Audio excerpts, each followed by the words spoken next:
tu lado, Dios cuida de nosotros, amén. Ahí está. Ay, con esas letrotas hasta el más ciego ve, ¿verdad? Dígale que está a su lado, Dios cuida de nosotros. Bueno, es más, dile, Dios cuida de ti. Porque posiblemente decir, pues Dios cuida de nosotros es tan abierto que puede ser que algunos crean o no crean esta expresión, esta frase, porque todo depende mucho del cuidado que Dios les ha dado, ¿no? Hay gente que puede decir, Dios cuida de mí, o alguien puede decir, Dios cuida de mi familia, pero yo no he visto el cuidado suficiente. No, ¿qué creen? Que he encontrado en la palabra de Dios que son esta expresión, Dios cuida de nosotros, o Dios cuida de mí, o Dios cuida de ti. Créanme que es una expresión muy amplia. Entonces, cuando hablamos del cuidado de Dios, de acuerdo a la segunda diapositiva, dice que el cuidado de Dios significa nunca, cámbiale por favor, nunca abandonar. Díganle que está a su lado, nunca abandonar, ¿ok? Entonces, cuando empieza a tomar otro significado, el decir Dios cuida de nosotros, Dios cuida de mí, y más cuando entonces yo entiendo que cuidar significa no te abandono, no te abandonaré. Dice ahí abajo el Salmo 121:4, dice, he aquí, no se adormecerá ni dormirá el que guarda a Israel, ¿verdad? Es una promesa. Si bien el Salmo 121 es un salmo de protección, junto con el 43, junto con el 147, junto con el 91, o sea, hay muchos salmos. Pero yo le quiero decir algo, una de las personas que hablaba o que usó varios salmos para referirse a el Jehová es mi pastor, o la expresión el Señor es mi pastor, fue David. ¿Cuántos salmos hay en total? 150, pero no los 150 fueron escritos por David. De esos 150, solo 73 fueron escritos por David y los demás por los hijos de Coré. El mismo Moisés escribió del 90 al 100. Entonces no todos están escritos por David. Sin embargo, escuche esto, David es el único que dentro de su vida o de su experiencia, él llegó en un momento de su vida a trabajar como pastor. Él cuidaba las ovejas ¿de quién? De su padre.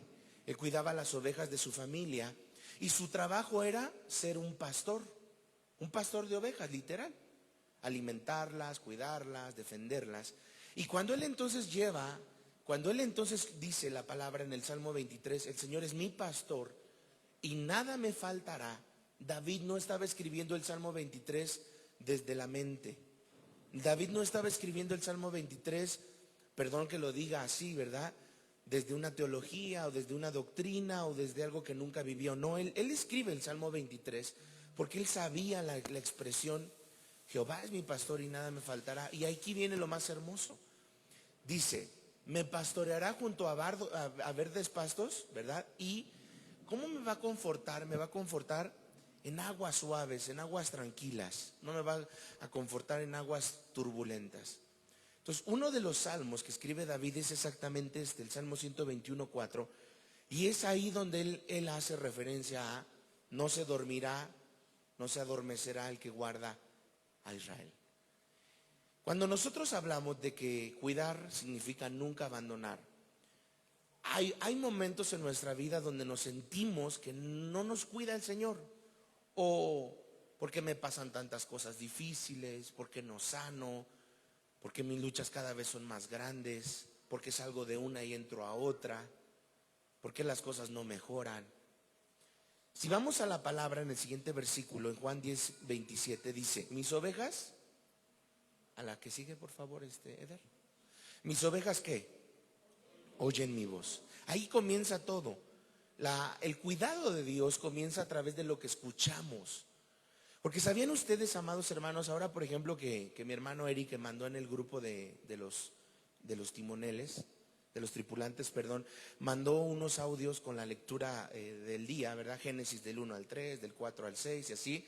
Se me hizo padrísimo porque a veces nosotros, amados hermanos, necesitamos no solamente leer la palabra, sino, y si la vas a leer, gloria a Dios, pero léela en voz alta. Necesitamos escucharla. Porque ¿sabían ustedes que los médicos dicen que cuando tú escuchas la palabra de Dios, no la lees, cuando la escuchas, tus células se impregnan de eso que estás escuchando y ahí comienza la fe? Entonces cuando nosotros, hay muchas cosas que nosotros podemos escuchar diario, cosas que pueden ser divertidas, cosas que podemos ver en TikTok y que ahí están, ahí existen, ¿verdad? Pero que la palabra de Dios se vuelva para nosotros un rema al tal punto de decir: lo que yo escucho está haciendo un trabajo en mi corazón. Por eso dice: mis ovejas oyen, no dicen leen, oyen mi voz. ¿Cómo vamos a oír la voz de Dios si no es a través de su palabra? ¿Verdad? Si nosotros entonces nos impregnamos de la palabra, de decir: el Señor es mi pastor y nada me va a faltar. Wow, yo lo creo. No solo lo leo, lo creo, lo hablo, lo medito, lo canto, lo memorizo. Ahí está, ¿verdad? Porque nosotros podemos muchas cosas en el día, amados hermanos, memorizar de tantas veces que lo escuchamos. Hay un TikTok ahí de un niño que ya usted ya lo sabe, porque algunos ya hasta lo cantan, ¿no? Que empieza ahí, la mamá lo tiene en los pies y le está diciendo algo así como: mira cómo mueve los hombritos, mira cómo mueve los hombritos. ¿Y cómo se llama usted? Ay, ahora resulta que, ay, hermanos, ay, no, yo no veo nada, pastor. De tanto escuchar al Felipe, ¿verdad? Ya se te quedó. ¿Qué pasaría si nosotros escucháramos todos los días la palabra de Dios tan poderosa como: Dios cuida de mí, Dios proveerá, Dios es mi sanador? Así como se nos pega el Felipe, se nos puede pegar la palabra y decir: mis ovejas oyen mi voz y yo las conozco y me siguen, y yo les doy vida eterna y no perecerán jamás. Y aquí viene el cuidado de Dios: y nadie las arrebatará de mi mano. Ahora, una cosa, hermanos, es una oveja perdida y otra cosa es un hijo pródigo, y no es lo mismo. Si usted cree que un hijo pródigo es lo mismo que una oveja perdida, estamos muy perdidos. Porque la oveja perdida es una oveja que no sabe regresar al redil, que fue engañada. Dice la Biblia que Satanás engañó una tercera parte de los ángeles. Imagínese qué pasaría hoy con una iglesia que no conoce la palabra. Más de una tercera parte va a ser engañada. Por eso Pablo le dice a Timoteo: cuídate de los falsos profetas, cuídate de los falsos maestros, porque en los últimos tiempos muchos serían engañados. ¿Por qué? Por la palabra, no conocer la palabra. Entonces, hay un punto en donde Dios dice: nadie te va a arrebatar de mi mano, yo te cuido. Ahora, si la Biblia dice: nadie te arrebatará de mi mano, ¿en dónde tiene Dios esa oveja? ¿Dónde está? En su mano. No es como que el Señor nos tiene ahí, ¿verdad?, en la cómoda, en el buffet, en el mueble de la entrada. No, dice: yo te tengo en mi mano. Y el hijo pródigo es el que resiste, el que le gusta el pecado, el que no, el que, como dice la carta de Pedro, ¿verdad?, le pasará lo que el verdadero proverbio: el perro vuelve al vómito y la puerca al lodo. Eso es un hijo pródigo. Pero hay ovejas que necesitan ser. Dice que la oveja que salió y que se perdió, el pastor que hizo dejó a las 99 y la fue a buscar. Pero hay hijos pródigos que no hay que irlos a buscar. Hay hijos pródigos que son pródigos porque quieren ser pródigos, porque no anhelan estar de vuelta al Señor. Un hijo pródigo hay que dejarlo hasta que vuelva, hasta que dicen entrando en sí. Y cuando yo veo esta palabra, no dice aquí: mis hijos pródigos oyen mi voz. La palabra dice: mis ovejas. Una oveja es necesita específicamente escuchar a su pastor, escuchar la voz del buen pastor. Dice Salmo 51:17, que es la siguiente: los sacrificios de Dios son el espíritu quebrantado, y al corazón contrito y humillado no despreciarás tú, oh Dios. Si hay algo que Dios no desprecia, ¿qué es? El corazón contrito y humillado. Él no te va a despreciar, Él no te va a separar, a rechazar. Dice: no, los sacrificios de Dios son un espíritu quebrantado. Y aquí viene específico: ese corazón contrito y humillado no despreciarás tú, oh Dios. O sea, cuando una persona se siente quebrantada, humillada, rota, sin fuerzas, ahí es donde entonces dice el Señor: yo no desprecio ese corazón. Lo contrario a un corazón contrito y humillado, ¿cuál sería? Un corazón ¿qué? Orgulloso, soberbio, arrogante, No, lo que dice el Señor es, en el momento en que tú te humillas, dejas que el Espíritu te contriste. Por eso dice la palabra, Él convence, y siempre nos quedamos con el primer punto, de pecado. No, espérame. Él convence sí de pecado, pero también faltan dos más, de justicia y de juicio. ¿Qué es justicia? Que la persona que tiene que hacerte justicia, vamos a pensar que tú estás en un tema financiero, en un tema, en una demanda, en un tema de tu trabajo, en un tema sindical, o de a lo mejor tu plaza o tu casa, que te la quieren quitar, no sé. Alguien a lo mejor en este momento necesita justicia, ¿no? Y justicia representa eso. El Espíritu Santo convence de justicia, convence al magistrado, convence al juez. Es ahí donde si nosotros oramos, Padre, tu palabra dice que tú convences de justicia. Y qué hermoso es eso. Porque convencer de justicia es algo poderoso. Es como dejarle a Dios todo y decir, Dios cuida de mí porque aún Él se va a encargar de hacer justicia. Mire, el Salmo 37, 18 dice lo siguiente: el Señor cuida de los hombres honrados y mantendrá la herencia de ellos para siempre. En tiempos difíciles no serán avergonzados, y en tiempos de escasez tendrán abundancia. La primera palabra que encontramos arriba es el Señor cuida. ¿El Señor qué? Cuida. O sea, Dios es un Dios que cuida. Y a veces hay que dejarlo en nuestro corazón. Dios me cuida. ¿Sí?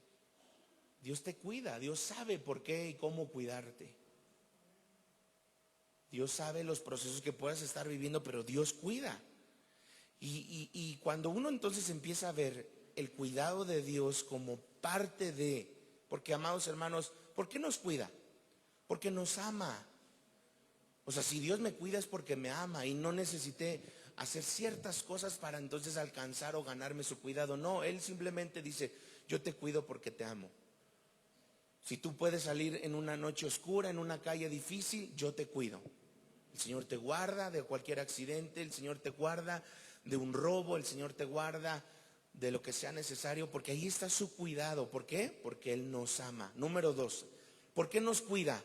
Porque Él es fiel. La Biblia dice, aun si ustedes son infieles, yo permanezco fiel. Fiel es que no cambia. Fiel significa que es el mismo.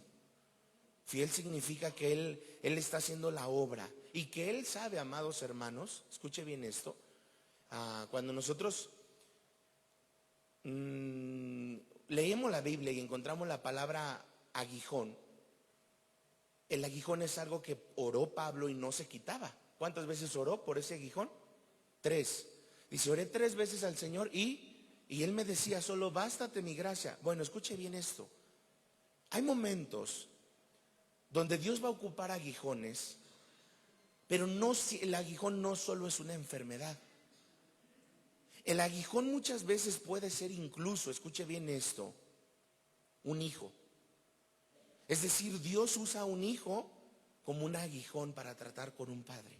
Y por más que tú oras por ese hijo, es como si Pablo dijera, he orado 3 veces por mi hijo y no pasa nada. Un vecino, un jefe, un compañero.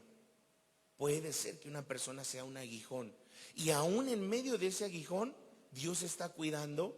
No solo porque pensamos, Dios me cuida de que no me pase nada malo. No, también Dios te puede cuidar de que no te salgas de la voluntad de Dios. Porque cuando estamos dentro de la voluntad de Dios, amados hermanos, estamos seguros. Hay provisión, hay cuidado, hay bendición, hay libertad. Pero nada más salte tú de la voluntad de Dios, viene todo lo contrario: enfermedad, pobreza, miseria, descontento. Y entonces, ¿cómo es que Dios nos cuida tanto que nos vuelve a meter a su voluntad? Ahora, mire bien el segundo versículo. Dice primera de Pedro 5:7. Depositen en Él toda ansiedad, porque Él, hermanos, ¿estamos ahí? Porque Él cuida de ustedes. Pedro en este caso, el apóstol, dice, tú deposita toda tu ansiedad. Hace rato escuchaba al anciano Chris decir la palabra que hay gente que está luchando con la depresión, o otros luchan con la ansiedad, ¿no? O otros luchan con la vergüenza, con la culpa, otros luchan tal vez con el pasado, o otros luchan con el futuro. Todos tenemos una lucha diaria, o sea, creo que la lucha de mi hermano no es mi lucha. Cada uno tenemos luchas, ¿verdad? A lo mejor ahorita estás en una etapa financiera muy bien, pero es cuando más te has sentido solo, cuando más te has sentido enfermo. Y dices, puedo tener todo el dinero del mundo en el banco, sin embargo, me siento vulnerable. A tal punto que la vida cambia muy rápido, hermanos, ¿no? Bien dice la palabra, no hagan planes, no digan yo haré y construiré y edificaré y viajaré, porque en un año pueden pasar muchas cosas. En un año puede ser que una ciudad esté tan tranquila, pero a los meses California está ardiendo. Todo puede cambiar muy rápido. Todo, amados hermanos, está cambiando tan rápido que lo que nos queda es confiar en el que no cambia, en el que no muda, en el que dice. Si yo, por ejemplo, yo digo, si tu palabra, Señor, dice, porque no es la palabra del pastor, es tu palabra. Si tu palabra dice que tú cuidas de mí, yo no sé cómo, pero sé que cuidas de mí. Que no me voy a morir de hambre, que no me voy a morir de sed, que no me voy a morir de vergüenza, porque Romanos y Corintios dice que los hijos de Dios no serán avergonzados. Tu palabra dice deposita. ¿Qué es depositar? Depositar es tomar algo que estás cargando, algo que está contigo, y soltarlo. Ahora, esta porque es la versión Reina Valera, pero hay una versión que se llama la Biblia amplificada, donde dice: suelten con fuerza, avienten, en pocas palabras, avienten toda su ansiedad, toda su depresión, toda su tristeza, porque Él cuida de ustedes. Yo creo que imagínense, ¿qué pasaría si este versículo, por ejemplo, lo anotáramos y lo imprimiéramos en el baño, en la cocina, en el carro? Que cuando podamos pasar momentos donde sentimos que estamos casi perdidos, que estamos casi solos, que lo único, ¿verdad? Pedro entendió también esto que le dijo al Señor: ¿a dónde iré, Señor? ¿A dónde iré si solo tú tienes palabras? Es que saben, al final, como Ruth, hay personas que lo único que tenemos es a Dios. Te das cuenta que en la vida lo único que te queda es Dios, y si Dios te abandonara, de verdad, ¿con qué te quedarías? Solo y sin nada. Mire la siguiente palabra hermosa, Isaías 40:11, por favor, Eder, dice: como pastor apacentará su rebaño, en su brazo llevará los corderos y en su seno los llevará, pastoreará suavemente a las recién paridas. Su rebaño, ¿verdad? Pero aquí dice, pastoreará suavemente ¿a quién? A las recién, para las que se acaban de convertir en mamás. Y este versículo de Isaías nos hace ver por lo menos tres cosas. La primera, dice su rebaño. Dice Dios, o sea, como pastor, Él apacentará su rebaño. Apacentar significa tranquilizar. Dos, dice en su brazo llevará los corderos, que son los bebés, los recién nacidos. Eso es un cordero, en su brazo.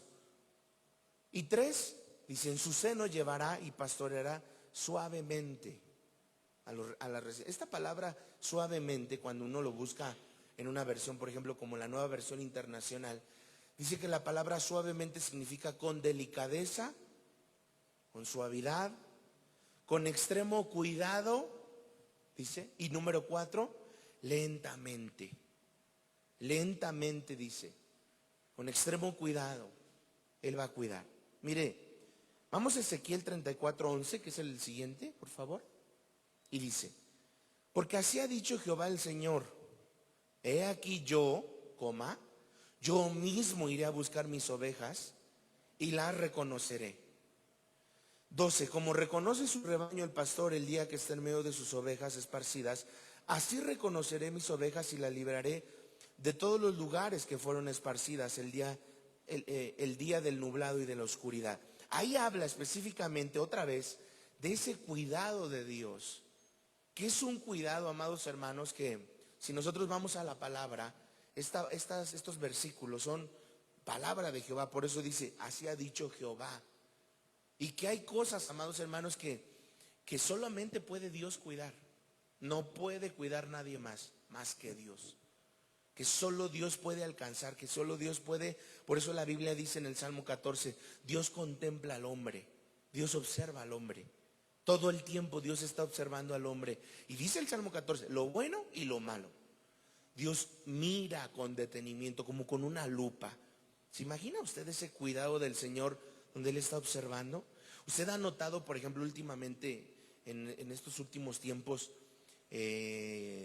mucha crisis en cuanto a gente que muere, que enferma, que lugares o negocios que se tienden a cerrar, cosas como si el Señor sacudiera con fuerza, como si el Señor estuviera sacudiendo como con violencia la economía, los poderes, las potestades, los gobiernos. Sacude. Y lo que antes Dios no sacudía, ahora ya lo sacude. Y lo que antes pasaba, porque al final no tengo la imagen como de una cebolla, pero usted sabe cómo es una cebolla. Una cebolla, antes de que tú la puedas empezar a usar para comer o cortar, tienes que quitarle ciertas capas, ¿no? Y hay gente que quita de más, otros quitan de menos, ¿verdad? Pero el punto es quitar ciertas capas que no sirven. Y lo mismo es Dios. Lo mismo está pasando hoy en día a nivel mundial. La capa de la gloria de Dios. Por eso dice, escuche bien esto. Cuando uno va a la palabra de Dios, dice que el pecado, dice, no hay ni un solo justo. No hay ni una sola persona que diga, yo estoy bien delante de Dios. Eso dice Romanos, eso dice la palabra. Dice, porque el pecado, ¿qué hace el pecado? Saca de la gloria de Dios. ¿Sí? Nos resta de esa gloria de Dios. Y la gloria de Dios, la presencia de Dios, hermanos, entendamos algo. La presencia de Dios no baja de golpe. La presencia de Dios no, porque si la presencia de Dios, amados hermanos, bajara de golpe, nos fulmina. ¿Sabe cómo va bajando la presencia de Dios? En capas, en capas. ¿Y cómo se retira esa presencia? Otra vez en capas. Por lo tanto, ¿cómo es posible que Saúl, que Sansón no se habían dado cuenta que la presencia de Dios ya no estaba? Porque Sansón nunca entendió que la presencia de Dios se quita en capas. Saúl, ¿cuántos años estuvo como rey sin la presencia de Dios? ¿Cuántos estuvo gobernando Saúl sin la presencia de Dios? 10 años. Ya Dios lo había desechado porque se había endurecido su corazón contra Jehová. Y dijo el Señor, ok, tú y yo ya no tenemos nada que ver. Sí, hizo muchas cosas, entre ellas consultó una bruja, entre ellas se puso a profetizar lo que no tenía que profetizar, solo por conocer o cuando el Señor le dice, júntate con los que bajan del collado. Ah, no, pues como yo ya veo que los profetas hablan, yo también soy profeta. Presentó fuego extraño, no obedeció con Amalek, persiguió a David, hasta que lo perdió todo. Entonces él tenía la corona, pero no tenía la presencia de Dios. ¿Y cómo alguien puede perder la presencia de Dios de manera súbita? No es súbita, es que fue por capas, pero no nos vamos dando cuenta. Mire, cuando el pueblo de Dios perdieron el arca del pacto, porque perdieron contra todo el problema comenzó por Elí y por sus hijos. Elí no supo cómo corregir a sus hijos, y los hijos en el templo tomaban mujeres, tenían sexo con las puertas con las mujeres, se robaban las ofrendas, hasta que un día dijo, están ustedes desechados. Y ellos salen a la guerra, pero ya no estaba la gloria, la presencia de Dios. Y cuando ellos salen a la guerra, ellos se acostumbraron. No, pues Dios tiene que obrar, Dios tiene que defendernos, Dios nos tiene que cuidar. Cuando ellos salen a la guerra, les matan por lo menos 30,000 judíos y les quitan el arca. Y usted sabe esa historia, lo difícil que fue.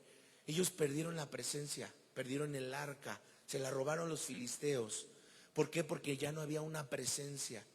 Y eso es lo que está sucediendo hoy en día. La presencia de Dios se levanta, la presencia de Dios se muda, la presencia de Dios se quita en el momento en que entendemos que es por capas, como una cebolla, poco a poco, ¿sí? No es como que de un día para otro te vas a sentir seco o sin la presencia de Dios. No, de repente empiezas a sentir, te sientes seco, te sientes sin ganas de orar, sin ganas de levantarte, sin ganas de continuar, sin ganas de servir. Te vas secando, secando, secando, secando, hasta que la última capa es retirada y ahí se acabó. Se acabó esa gloria. Ahora, el versículo que vamos a leer en Lucas 12:22, que es el siguiente, es muy interesante, porque es Jesús hablándole a sus discípulos y poniendo en consideración en una balanza a las aves, a los animales y a los hijos. Dijo luego a sus discípulos: por tanto os digo, no os afanéis por vuestra vida, qué comeréis, ni por el cuerpo que vestiréis. La vida es más que la comida y el cuerpo más que el vestido. Consideren los cuervos, que no siembran ni ciegan, ni tienen despensa ni granero, y Dios los cuida. Quítele la palabra alimentar y sería los cuida. Porque si esas aves, esos cuervos, no estamos hablando pues de un loro, de un tucán, de un cuervo. ¿Quién buscaría comprarse una jaula en un mercado? Me compré una jaula, pastor, ¿y vas a creer que estoy haciendo una colección de cuervos? ¿A alguien le gustaría tener un cuervo? Pues no, ¿qué te busca? ¿Un lorito, un tucán? No sé, no sé mucho de aves, pero creo que a nadie le gustaría como un cuervo. Al rato te va a sacar los ojos ahí, ¿verdad? Cuando le metas la comida. No. Sin embargo, Dios dice, aún a los cuervos que no tienen despensa ni granero, yo los alimento, yo los cuido. Ahí está al final, los cuido. Y entonces la pregunta de Jesús es: ¿no valen ustedes, no valéis vosotros mucho más que las aves? Jesús nos pone entonces en una balanza a decir: ¿no vales más que las aves? Porque las aves no trabajan, las aves no hacen nada simplemente porque Dios nos cuida, porque nos ama. Es la misma expresión de Dios me cuida porque me ama, es la misma expresión de al que más se le perdona, más se le ama. Ahora, hermanos, ustedes logran ver la figura de un Jesús, y lo digo con respeto, un Jesús que empezara a perder el pelo, todo chimuelo, todo ahí con hoyos en la cabeza, todo lleno de ansiedad, mordiéndose, sin uñas, ¿verdad? Con el cortisol altísimo, con derrames en los ojos, todo lleno de estrés. ¿Cuándo ustedes vieron a un Jesús así? Sin embargo, veían a un Jesús dormido mientras estaba la tempestad y los discípulos gritando: despierta, que no ves que perecemos. Y Jesús, ¿qué estaba haciendo? Dormido. Yo no veo un Jesús lleno de ansiedad, lleno de medicamentos, lleno de pasiflora, tomándose sus medicamentos para que se calme. No, él estaba 100% en calma, 100% en tranquilidad. ¿Por qué? Porque en él estaba la presencia de Dios. Porque él sabía quién suplía. Ay, Señor, fíjese, el primer estrés, uno de los estrés más grandes. Se acabó el vino. Ay, no me digan eso. Pero aquí donde hay una europea, donde hay un Goldman, o sea, ¿qué hizo Jesús? ¿Qué hizo Jesús? Tráiganme lo que tienen. ¿Qué hizo Jesús cuando los panes y los peces? Tráiganme lo que tienen. Y entonces oró, y Dios convirtió y Dios multiplicó. Convirtió el agua en vino y multiplicó los panes y los peces hasta dar a 20 y tantas mil personas. Pero yo no veo a un Jesús lleno de ansiedad, preocupado. No, pues ahorita miren, váyanse quitando cadenas y relojes, vamos a empeñar, corramos ahorita a ver cómo. El Señor les dijo: nosotros vamos a alimentarlos. Y entonces el Señor podría haber dicho en ese momento: yo sé que no hay nada, pero ahorita vamos. No, el Señor sabía que Dios tiene cuidado de todo. Dios tiene el control de todas las cosas. Ahora, ¿quién no lo entiende en su corazón? Quien ha estado pasando tantas pruebas que dice: es que yo ya no lo creo, pastor. O sea, se oye muy bonito que tú lo prediques, que tú lo digas, pues que desde tu posición digas: Dios tiene el control de todo, Dios sabe por qué hace. Pero cuando uno pasa lo que pasa, es que ahí viene la fe. Es ahí donde nace verdaderamente la fe. La fe es lo que te ha sostenido hasta el día de hoy. Porque si yo te sacara una lista de gente que ha apostatado y gente que se ha quedado en el camino, no acabamos. O sea, gente que ha dicho: yo ya no continué por esto, porque Dios no escucha, porque Dios no responde, porque Dios no me sanó, porque se murió tal. No. Simplemente aquí el punto es: estás hasta aquí es porque Dios ha tratado tu fe. Y tu fe o se alimenta y se llena y se fortalece o se apaga, se seca. Por eso bien decía ayer el pastor Alberto Tirado, hermanos, cuando venga Jesús no va a ser el mejor ambiente que digamos, ¿no? Como que ahorita todo el mundo creemos, no, Jesús va a venir cuando más fe hay, cuando poca apostasía, mucha fe, mucho amor. No, todo lo contrario, cero amor, cero fe, mucha apostasía, mucha maldad. Dice, estarán entregados como en los días de Noé, solamente van a vivir para vivir de sociedad, porque pura sociedad. ¿Qué comer? ¿Quién se va a casar? ¿Quién no sé qué? O sea, hace referencia a que los últimos días será el momento en donde la sociedad va a querer vivir más en sociedad. Pero olvídate de Dios. Es ofensivo tocar a Dios. Hoy hay gente a la cual tú le dices, amado hermano, el Señor trabajó 6 días y descansó 1. ¿Qué te hace pensar que tú eres más grande que Dios? Y se ofenden. No, no te metas con mis finanzas. El domingo es el mejor día para mí, es cuando más vendo. Lo que yo vendo en un domingo lo vendo en toda la semana. Sí, está bien. Pero tú tienes que entender que si Él, siendo el creador de todo, el todopoderoso, descansó un día, ¿qué te pensás que tú eres más grande que Dios? Tú también necesitas descansar. Trabajar 6 días y descansar 1. Decir, Señor, si este es mi día de descanso, quiero descansar en ti. Y voy a terminar. Lucas 12:7 dice, pues aún los cabellos de vuestra cabeza están todos contados. Ni siquiera la persona a la cual le contó el Señor los cabellos sabe cuántos cabellos tiene. Porque todos los días perdemos cabello, se nos rompe cabello, ¿no? Vamos viendo en fotos cuando las entradas ya no eran tan entradas, ¿verdad? Ahora ya nos vamos sintiendo cada vez más así, como las niñas cuando van en sexto y las mamás les avientan el pelo hacia hasta atrás así, ¿verdad? Dice el Señor, yo tengo contados todos los cabellos de tu cabeza. No temas, pues valen más que muchos pajarillos. ¿Te imaginas el cuidado de Dios de estar contando 1, 2, 3, 4? Sí, el cuidado de Dios. Ni tú sabes cuántos cabellos tienes, ni yo. Pero Dios sí, eso se llama cuidado. Si Dios sabe cuántos cabellos tienes, tú sabes, tú no has pensado que cuántos problemas pasas, cómo te sientes. Es más, el día de hoy, ¿cómo te sientes? Porque aunado al cansancio, porque es obvio, ¿verdad? Aunado al cansancio de toda la semana, súmale el clima, súmale que llovió, súmale que está frío. Dices, más me apachurro. El hombre más se va apachurrando hasta el punto de decir, tengo 2 opciones, o me levanto aún a pesar de esto, o me tiro y me deprimo más. Y es ahí donde Dios dice, Dios sabe cómo te sientes hoy. Dios sabe cómo estás hoy. Mire, el Salmo 8:4 dice, ¿qué es el hombre para que de él te acuerdes? ¿Y qué es el Hijo del Hombre para que lo cuides? Mire, qué tan grande podemos ser para Dios como seres humanos, no como criatura, porque hay muchas criaturas y hay gente que es creación y que se defienden todavía con garras, ¿eh? No, a mí no me digas que yo soy creación, eso me ofende. Bueno, pero la Biblia dice eso. Eres criatura, si tú no has aceptado al Señor, solo eres creación, como un árbol. El día que tú recibes al Señor, eres un hijo de Dios. Y en ese momento, cuando tú dices la palabra, Dios no rechaza un corazón contrito y humillado. En ese momento, entonces Dios dice la palabra, ¿qué es el hombre para que te acuerdes de él? Es que es lo más alto, hermanos. Es lo más alto. Que Dios se acuerde de ti y que Dios te llame por tu nombre. Teniendo 8,000 millones de seres humanos, Él sabe que te duele, qué estás pasando, cómo te sientes. Salmo 115:12 dice, el Señor se ha acordado de nosotros. El Señor se acordó de los olvidados. Él nos bendecirá a la casa de Israel y bendecirá a la casa de Aarón. Él se acordó de nosotros. El pueblo de Israel sabía, porque la casa de Israel se dividió en 2, los del norte y los del sur. La casa de Israel se dividió por causa del pecado, de la maldición, de que se alejaron tanto de Dios.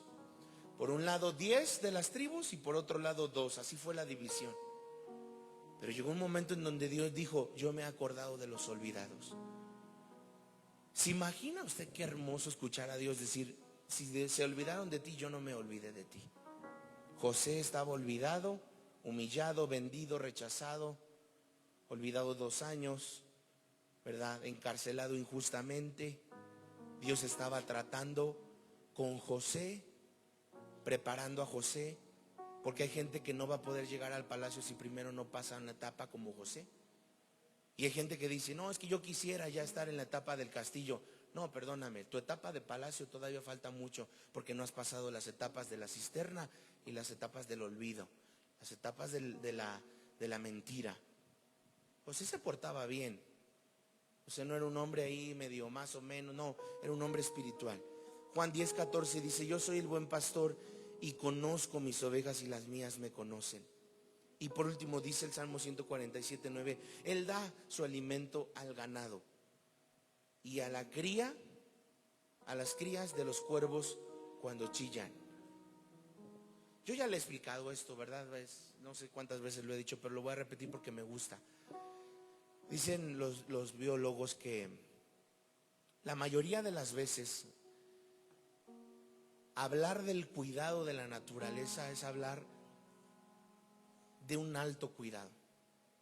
Por ejemplo, la Biblia dice que Dios puso a Adán y Eva en el huerto del Edén para que lo labraran. Es decir, no dijo, bueno, ahí quédense, ahí hagan bulto, ahí como que hacen algo. No, cuiden, van a cuidar y van a labrar el huerto del Edén. Ahí va a ser el trabajo que ustedes tienen que hacer, labrar, cuidar el huerto del Edén. Y Adán, que tenía una mentalidad, un cerebro al 100%, no como el de Einstein al 8, ni como nosotros al 7 o al 6, ya no sé, pero no somos tampoco Einstein. Sabemos que el pecado acabó y hoy usamos solo el 6 o el 7% de nuestro cerebro y Adán el 100. Y entonces Adán empieza a ponerle nombres a los animales.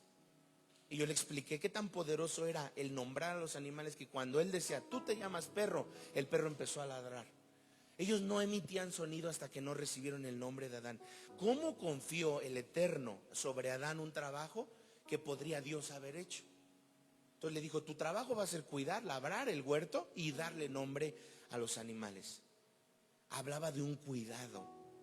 El trabajo de Adán fue, ¿cuándo perdió ese trabajo Adán? Cuando ellos pecaron. Una sola cosa le pidió a Adán, Dios a Adán y Eva, y fue, no comas de este árbol. Solo una, hermanos, una. Y ellos fallaron en una sola cosa que Dios les pidió.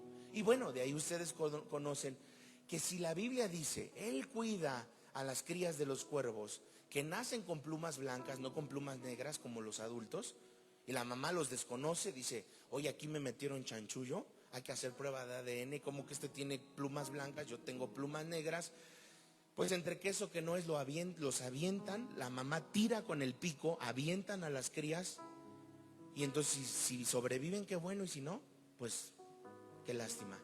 Pues aún en ese aventar, Dios cuida de las crías de los cuervos hasta que su plumaje comienza a cambiar. Y la mamá dice, ahora sí, tú eres mi hijo, ¿verdad? Mamá cuerva, ahora sí, dice, yo reconozco que tú eres mi hijo porque tus plumas son como... El cuidado de Dios, amados hermanos, no depende del color de pelo, no depende de dónde trabajas, de dónde lo que haces, no. Nos ama porque nos ama, nos cuida y así tan sencillo es su amor. Hay un canto que vamos a poner, que yo quiero que lo lean junto conmigo. Si me puedes ayudar, hermanito Eric, porfa, a apagar las luces. Y quiero que este canto, si se lo saben, cántenlo, y si no, solamente lean la letra y dejen que el Espíritu Santo ministre su corazón. ¿Me ayudas?